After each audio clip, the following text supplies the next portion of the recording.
जय हिंद दोस्तों। अमेरिका की गोद में बैठ करके फिर से पाकिस्तान का field marshal Asim Munir nuclear को लेकर के गीदड़ भभकी कर रहा है।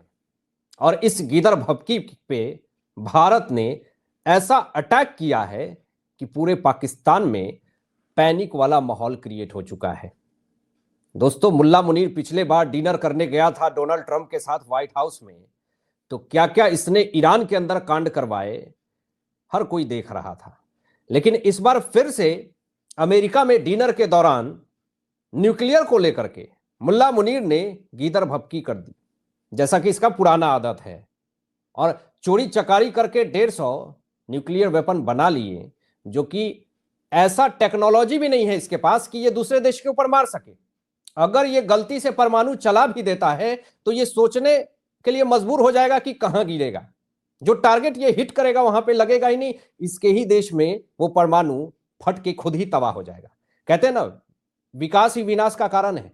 तो पाकिस्तान का ये जो चोरी चकारी करके ये जो 150 से भी कम फुस्सी जो परमाणु वेपन बनाए हैं, ये खुद वहीं पे रेडिएशन लीकेज होगा, खुद फटेगा, खुद तबाह होगा। और जब भारत अटैक करेगा तो 700 साल तक वहां पे अनाज और भूखे नंगे लोग घूमेंगे। लेकिन ये डिनर के दौरान अमेरिका में जा करके ट्रंप की गोद में बैठ करके न्यूक्लियर को लेकर के गीदड़ भभकी कर रहा है, भारत को ब्लैकमेल करने की कोशिश कर रहा है। कह रहा है कि अगर इस बार युद्ध हुआ तो आधा दुनिया तबाह कर देंगे, आधे दुनिया को साथ ले जाएंगे। मतलब हम तो डूबेंगे सनम, सबको ले डूबेंगे। ये टेररिस्ट मानसिकता मुल्ला मुनीर की ये पूरे विश्व को दिखा रहा है। पूरे देश को यह सीखना चाहिए कि सिर्फ भारत के लिए खतरा नहीं है मुल्ला मुनीर, ये पूरे विश्व के लिए खतरा है। और अगर भारत एससीओ समिट में या फिर ब्रिक्स सम्मेलन में जाकर के अगर ये मांग करती है कि पाकिस्तान को आतंकवादी देश बनाइए, तो क्या गलत करती है? ये खुलेआम धमकी दे रहा है। और कहां से? अमेरिका से। इसकी औकात नहीं है कि ये पाकिस्तान में बैठ करके धमकी दे सके। अब भारत ने क्या क्या अटैक किए हैं ये मैं आपको आगे बताऊंगा। और मुल्ला मुनीर की सरकार पाकिस्तान में किस तरीके से 410 करोड़ रुपए का नुकसान हुआ है ये भी आपको बताऊंगा आगे। लेकिन ये जो बात थी दोस्तों, डिनर के दौरान जो मुल्ला मुनीर जो इतना बड़ा न्यूक्लियर धमाका करने की बात कह रहा था, एक्चुअली ये बात जो थी वो प्राइवेट थी, ये पता नहीं चलना था मीडिया में। लेकिन ये मीडिया में लीक हो गई। जब ये बात सामने आई तो लोगों ने पूछा अमेरिका से, ट्रंप से, आप शांति दूत, शांति वार्ता की बात करते हैं, उजले खरगोश शांति का प्रतीक है, और आप ये अपने ही देश से न्यूक्लियर की धमकी दिलवा रहे हैं, भारत को गीदड़ भभकी दिलवा रहे हैं। तो फिर उसके बाद अमेरिका की तरफ से स्टेटमेंट जारी किया जाता है कि देखिए, इसमें हमारी कोई भी सहमति नहीं थी, कोई भी राय नहीं थी, पाकिस्तान और भारत हमारे लिए सामान्य है। लेकिन क्या आपको लगता है दोस्तों कि पाकिस्तान और भारत अमेरिका के लिए सामान्य है?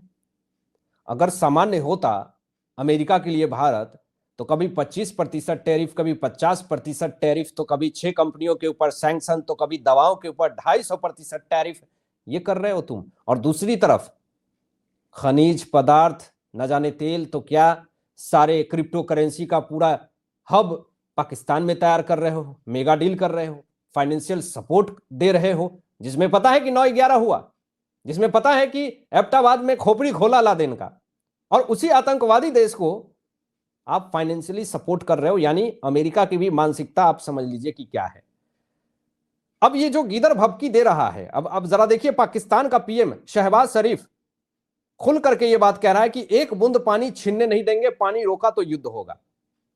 ये भिखमंगा पाकिस्तान पानी के लिए तरस रहा है और न्यूक्लियर की धमकी दे रहा है, जिसको पीने के लिए पानी नहीं, चावल खाने के लिए नहीं है, दाल आटा तक नहीं है, उधारी लेकर के देश चला रहा, उधारी चुकाने के लिए देश चला रहा, वो न्यूक्लियर की धमकी दे रहा है भारत को।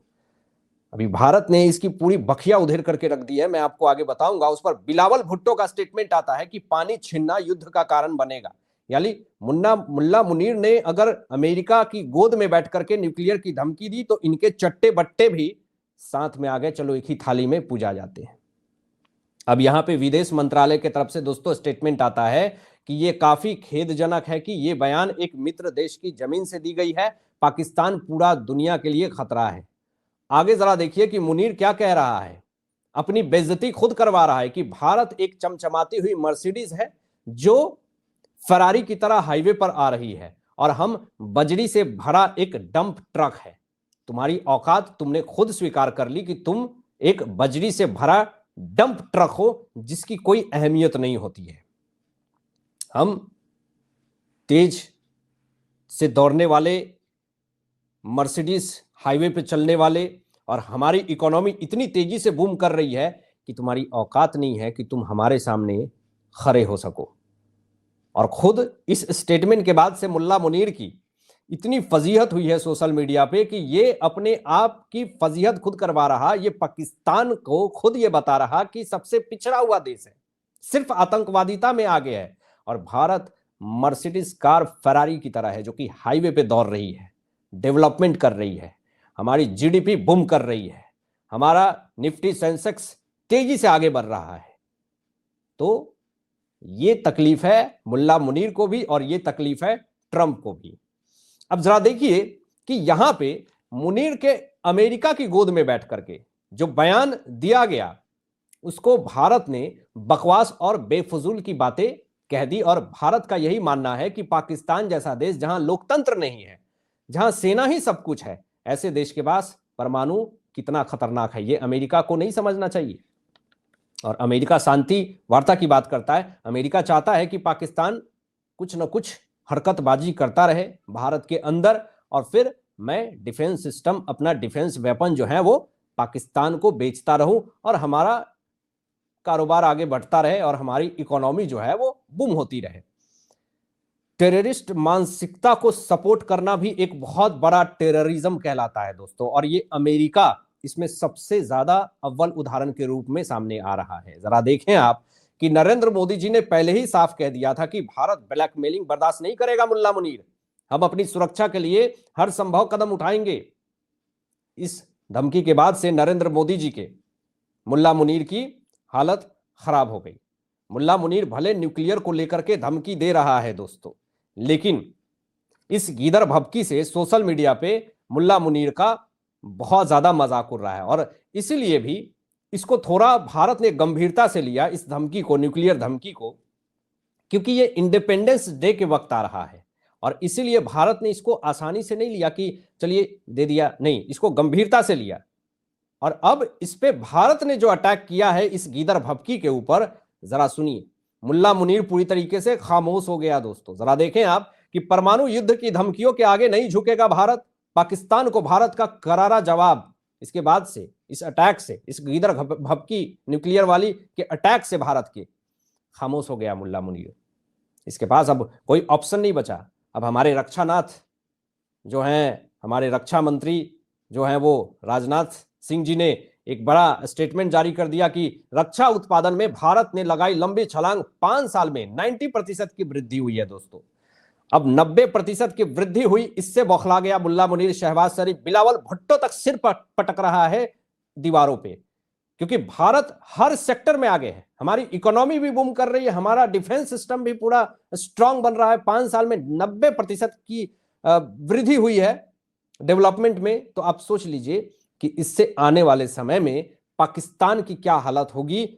हमारे आसपास जितने भी दुश्मन पड़ोसी देश हैं वो हमसे सटने के लिए भी सोचेंगे कि भारत से पंगा मत लेना। अब जरा पे आप देखें यहां पे कि भारतीय सेना प्रमुख जनरल उपेंद्र द्विवेदी ने ये बड़ा न्यूक्लियर गीदड़ भभकी के ऊपर अटैक कर दिया है भारत ने कि अगला युद्ध जल्दी ही हो सकता है, हमें इसके लिए तैयार रहना होगा, हमें ये जंग मिल करके लड़नी होगी। ये जंग सेना को नहीं बल्कि पूरे देश को मिल करके लड़नी होगी। दोस्तों, इस बार जो जंग होगा इसको कोई बचा नहीं सकता है पाकिस्तान को। और ये सिंधु नदी का जो पानी है, मत रोको मत रोको, ये जो गुहार लगा रहा है पाकिस्तान कि कोई बांध बनाया तो 10 मिसाइलें ठोक देंगे, तुम्हारे पास 10 मिसाइल होंगी ढंग की, हवा में उड़ाओगे तुम्हारे ऊपर गिर जाएगा। तुम्हारे पास टेक्नोलॉजी नहीं है, सिर्फ बंदूकें हैं जो जा करके कुछ दूरी पे निहत्थे लोगों को मार सकते हो। लॉन्ग रेंज वाली तुम्हारे पास इतनी टेक्नोलॉजी नहीं है। तुम अमेरिका को अपने एयरबेस पे पनाह दिए हुए हो, तुम ऐसे ऐसे देश से, टर्की से जाकर के मिलते हो क्योंकि तुम्हारे पास टेक्नोलॉजी नहीं है। आज भी ऐसे युग में है जो कि पत्थर में सुरंग में ये लोग रह करके पत्थर से पत्थर टकरा करके खाना बना रहे हैं। ये मानसिकता है इनकी। मानसिकता ये है कि जितना हो सके तलवार उठा लो, भाला उठा लो, बंदूकें उठा लो, नजदीक जाकर के ठोक दो। टेक्नोलॉजी नहीं है जो कि इजराइल के पास है। 1500 किलोमीटर दूर बैठ करके बेडरूम में खोपड़ी खोलने वाला अगर टेक्नोलॉजी है, इजराइल के पास है, मोसाद के पास है, खुफिया एजेंसी के पास है, भारत के पास भी है दोस्तों। रॉ सुना होगा पाकिस्तानियों ने, और रॉ के नाम से भी थर थर कांपता है मुल्ला मुनीर। अब जरा मैं आपको बता दूं कि भारत से पंगा लेना पाकिस्तानियों के लिए बड़ा ही झटका लग गया दोस्तों। जरा देखिए खबर क्या आ रही है कि भारत का रास्ता रोका था, और कब? जब पहलगाम अटैक हुआ था तो इमरजेंसी लैंडिंग करनी थी, और रेंज जो था वो पाकिस्तान का एयरबेस ही था। वहां पर आंधी तूफान आ गई ऊपर में, तो फिर कहा कि इमरजेंसी लैंडिंग करने दो। तो पाकिस्तानियों ने कहा नहीं, बहुत सारे लोग, सैकड़ों लोग से ज्यादा थे, जिंदगी खतरे में आ गई, नहीं रोकने दिया, एयर स्पेस यूज नहीं करने दिया पाकिस्तान ने। तो उस वक्त का बदला भारत ने ऐसा लिया। देखिए भारत ही एक ऐसा देश है कि अपने अपमान का बहुत ही अच्छे तरीके से बदला लेता है, यह पूरा विश्व जानता है। अब पाकिस्तान को लगा है 410 करोड़ रुपए का झटका। 2 महीने में 410 करोड़ रुपए का घाटा हुआ है पाकिस्तान को, और यह नुकसान सिर्फ एयरपोर्ट फीस बंद होने से हुआ है।